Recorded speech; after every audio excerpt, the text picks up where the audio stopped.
Gentleman. BDA ಅಂದಾಕ್ಷಣ ಎಲ್ಲರಿಗೂ ನೆನಪಾಗೋದು BDA ಸೈಟ್ಗಳು, ಲೇಔಟ್ಗಳು ಹಾಗೂ ಇನ್ನೂ ಹಲವು ರೀತಿಯ ಸೌಲಭ್ಯಗಳು. ಆದರೆ ಇಲ್ಲಿ ಈಗ ಬಿಡಿಎ ಅಂದಾಕ್ಷಣ ಜನರು ಅಯ್ಯೋ ಅಲ್ಲಿ ಹೋಗ್ಬೇಕಾ, ಸರತಿ ಸಾಲಿನಲ್ಲಿ ಕಾಯ್ಬೇಕಾ, ನಿಜವಾಗ್ಲೂ ಬಿಡಿಎಯಲ್ಲಿ ಕೆಲಸ ಆಗುತ್ತಾ, ವರ್ಷಾನುಗಟ್ಲೆ ಅಲೆದಾಡಿದ್ರು ಕೂಡ ಕೆಲಸ ಆಗಲ್ವಂತೆ. ಸಾಲ ಮಾಡಿ ಬಿಡಿಎ ಸೈಟ್ಗಳಿಗೆ ದುಡ್ಡು ಕಟ್ಟಿಯಾಗಿದ್ರು ಕೂಡ ಇನ್ನೂ ಸೈಟ್ಗಳೇ ಅಲಾಟ್ ಆಗಿಲ್ವಂತೆ. ಅರೆ ಏನಿದು ಅಂತೆ ಕಂತೆ ಕತೆ, ಅದು ಬಿಡಿಎನಲ್ಲಿ.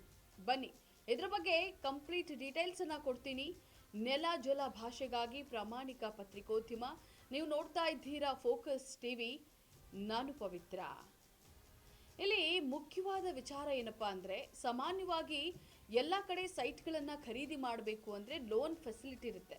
ಹಾಗೇನೆ ಇಲ್ಲಿ ನಾವು ಒಂದು ಹೆಜ್ಜೆ ಮುಂದು ಅನ್ನುವಂತೆ, ನಾವು ಯಾರಿಗೂ ಕಮ್ಮಿ ಇಲ್ಲ ಅನ್ನುವಂತೆ ಬಿಡಿಎ ಸೈಟ್ ತಗೊಳ್ಳೋರಿಗೆ ಕೂಡ loan facility SBI, Canara bank ಇತ್ಯಾದಿ ಬ್ಯಾಂಕ್ಗಳಲ್ಲಿ ಅದು ಅತ್ಯಂತ ಸುಲಭವಾಗಿ ಸಾಲ ಸಿಗುತ್ತಂತೆ.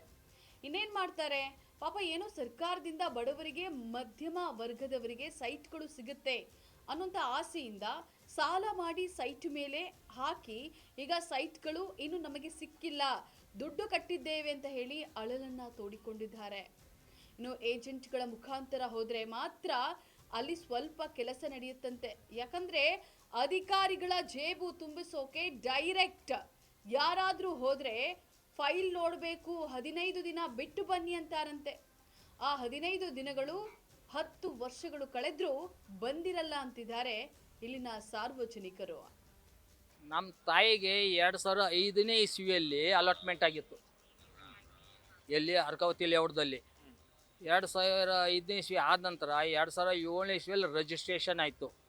13ನೇ ಇಸ್ವಿವರೆಗೂ ಎಲ್ಲ ಕಟ್ಟಿದ್ದೀನಿ, ಟ್ಯಾಕ್ಸ್ಗಳು ಕಟ್ಟಿದ್ದೀನಿ, ಎಲ್ಲ ಕಟ್ಟಿದ್ದೀನಿ ವರ್ಷ ರಿಜಿಸ್ಟ್ರೇಷನ್ ಆದ ನಂತರ. 2013ನೇ ಇಸ್ವಿದಾಗ ಈಗ ನಿಮ್ಮ ಸೈಟ್ ಹೋಯ್ತು, ಬಫರ್ ಝೋನ್ದಲ್ಲಿ ಹೋಯ್ತು ಅಂತಂದು ಇನ್ನೂವರೆಗೂ ನಮ್ದು ರಿಜಿಸ್ಟ್ರೇಷನ್ನೇ ಆಗಲಿಲ್ಲ. ಏನು ಒಂದು ಸಲ ಏನಾದರೂ ಅದು ತೊಗೊಂಡ್ಬರಿ ಅಂತಂದರೆ ಅದಕ್ಕೆ ಒಂದು 6 ತಿಂಗಳು, ಮತ್ತೊಂದು ಏನೋ ಒಂದು ಕೊಕ್ಕೆ ಇಡ್ತಾರೆ, ಅದಕ್ಕೊಂದು 6 ತಿಂಗಳು, ಈಗ ಮಾಡ್ಕೊಂಡು ಇಲ್ಲಿವರೆಗೂ ಬಂದಿದ್ದೀವಿ ಲೆಕ್ಕ ಹಾಕಿ. 2005ನೇ ಇಸ್ವಿಯಲ್ಲಿ, 26ನೇ ಇಸ್ವಿಯಲ್ಲಿ.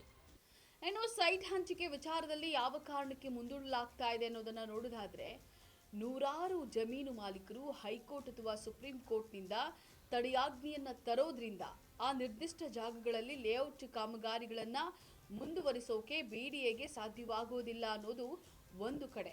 ಆದ್ರೆ ಒಂದೇ ಸೈಟು ಒಂದಕ್ಕಿಂತ ಹೆಚ್ಚು ಜನರಿಗೆ ಹಂಚಿಕೆ ಮಾಡೋದು ಇನ್ನು ಹಲವಾರು ಕಾರಣಗಳು. ಏನೇ ಕಾರಣಗಳಿರಲಿ, ಅಡ್ವಾನ್ಸ್ ದುಡ್ಡು ತಗೊಂಡು ಯಾಕೆ ಜನಗಳನ್ನ ಯಾಮಾರಿಸ್ತಾ ಇದ್ದಾರೆ? ಇಲ್ಲ, ಎಲ್ಲಾ ಕೊರತೆಗಳನ್ನ ಬಗೆಹರಿಸಿ ನಂತರ ಸೈಟ್ ಬುಕ್ಕಿಂಗ್ ಮಾಡ್ತಾ ಇದ್ರು, ಯಾರಿಗೂ ಸಮಸ್ಯೆ ಆಗ್ತಾ ಇರಲಿಲ್ಲ. ಆದ್ರೆ ಇದೆಲ್ಲ ಈಗ ಬಗೆಹರಿಯದ ಸಮಸ್ಯೆಗಳಾಗಿ ಪರಿಣಮಿಸಿದೆ. ಇನ್ನು ಪ್ರಮುಖವಾಗಿ ಬಿಡಿಎ ಸೈಟ್ಗಳಲ್ಲಿ ಯಾವ ರೀತಿಯ ಹಗರಣಗಳು ನಡೆಯುತ್ತದೆ ಅನ್ನೋದನ್ನ ನೋಡೋಣ ಬನ್ನಿ.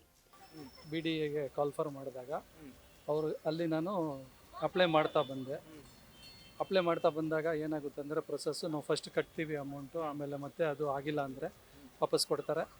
ಮತ್ತು ನಾವು ಇನ್ನೊಂದು ಸಲ ಕಾಲ್ ಮಾಡಿದಾಗ ಮತ್ತೆ ನಾವು ಹಾಕ್ತೀವಿ. ಅದೇ ಥರ ನಾನು ಸೀನಿಯಾರಿಟಿಯಲ್ಲಿ ಬಂದು ನನಗೆ 2018ನಲ್ಲಿ ಒಂದು 2030 ಸೈಟು ಕೆಂಪೇಗೌಡ ಲೇಔಟಲ್ಲಿ ಅಲಾಟ್ ಆಗಿದೆ. 30 ಅಕ್ಟೋಬರ್ 2018. ಆವಾಗಿಂದ ಇಲ್ಲಿವರೆಗೂ ನಾನು ಅಲಿತಾನೇ ಇದ್ದೀನಿ. ಯಾವಾಗ ಬಂದ್ರೂ ಏನಾದರೂ ಒಂದು ಹೇಳ್ತಾರೆ. ಇನ್ನೂವರೆಗೂ ರಿಜಿಸ್ಟ್ರೇಷನ್ ಮಾಡಿ ಕೊಟ್ಟಿಲ್ಲ. ಫುಲ್ ಅಮೌಂಟ್ ಪೇ ಮಾಡಿ ಆಗಿದೆ ಕಂಪ್ಲೀಟು. ಕೆಂಗೇರಿ ಹತ್ರ ಅದು ಅಲ್ಲಿ ಆಫೀಸ್ ಇದೆ, ಅಲ್ಲಿಂದ CD ರಿಪೋರ್ಟ್ ಬರಬೇಕು ಅಂತ ಹೇಳ್ತಾರೆ. ಆಮೇಲೆ ಅಗೇನ್ ಅಲ್ಲಿಂದ ECD ಆಗಬೇಕು ಅಂತಾರೆ.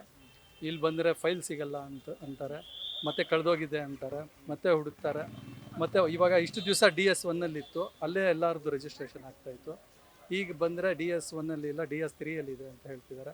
ಅಲ್ಲಿ ಹೋದರೆ ಇವಾಗ 15 ಡೇಸಿಂದ ಟೈಮ್ ಇಲ್ಲ ನೋಡೋಕ್ಕೆ, ಬರಲಿ ಮುಂದೆ ಫೈಲ್ಗಳು ತುಂಬ ಇದೆ ನೋಡ್ತೀವಿ ಅಂತ ಹೇಳ್ತಾರೆ. ನಾವು 3 ಗಂಟೆ ನಂತರ ಇಲ್ಲಿ ಬರಬೇಕು. ಫಸ್ಟ್ ಆಫ್ ಆಲ್ ಸಾರ್ವಜನಿಕರ ಸಂದರ್ಶನ ವೇಳೆ ಇರೋದು 3 ಗಂಟೆ ನಂತರ. 3 ಗಂಟೆ ಮುಂಚೆ ನಾವು ಬಂದರೆ ಒಳಗಡೆ ಬಿಡೋದಿಲ್ಲ.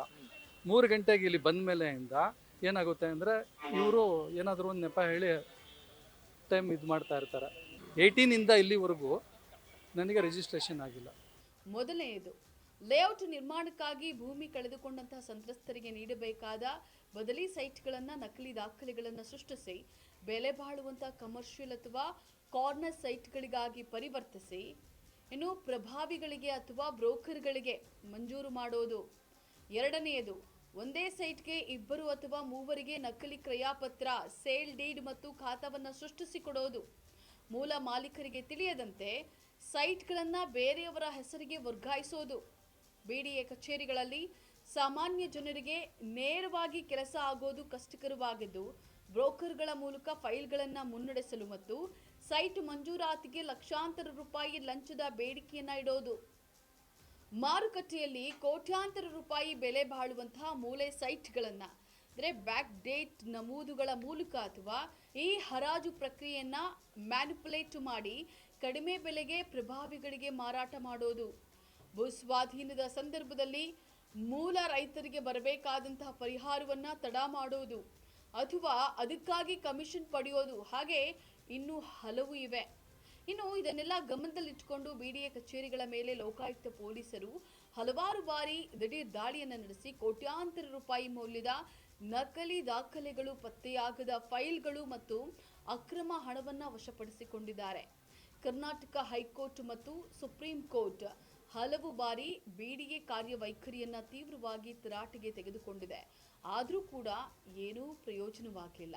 ಹಾಗಾದ್ರೆ ಬಡವರು ಸೈಟ್ಗಳಿಗೆ ಅಂತ ಹಾಕಿರುವ ದುಡ್ಡು ಎಲ್ಲಿ, ಸೈಟ್ ಎಲ್ಲಿ, ಯಾಕೆ ಹಂಚಿಕೆಯಾಗಿಲ್ಲ? ಬಿಡಿಎ ಸೈಟ್ಗಳು ಯಾರ ಪಾಲಾಗ್ತಾ ಇವೆ? ಬಿಡಿಎ ಕಮಿಷನರ್ ಏನ್ ಮಾಡ್ತಾ ಇದ್ದಾರೆ? ಸಾರ್ವಜನಿಕರ ಕುಂದುಕೊರತೆಗಳನ್ನ ಅಳಿಸುವವರು ಬಿಡಿಎಯಲ್ಲಿ ಯಾರು ಇಲ್ವಾ? ಲಂಚಕೋರ ಏಜೆಂಟ್ಗಳ ಕಡಿವಾಣ ಯಾವಾಗ? ಎಲ್ಲಿವರೆಗೆ ಅಧಿಕಾರಿಗಳ ಸೀಕ್ರೆಟ್ ಏಜೆಂಟ್ಗಳು ಇರ್ತಾರೋ ಅಲ್ಲಿವರೆಗೂ ಭ್ರಷ್ಟಾಚಾರ ನಡೆಯುತ್ತಲೇ ಇರುತ್ತದೆ. ಇದಾಗಿತ್ತು ಈ ಕ್ಷಣದ ಅಪ್ಡೇಟ್.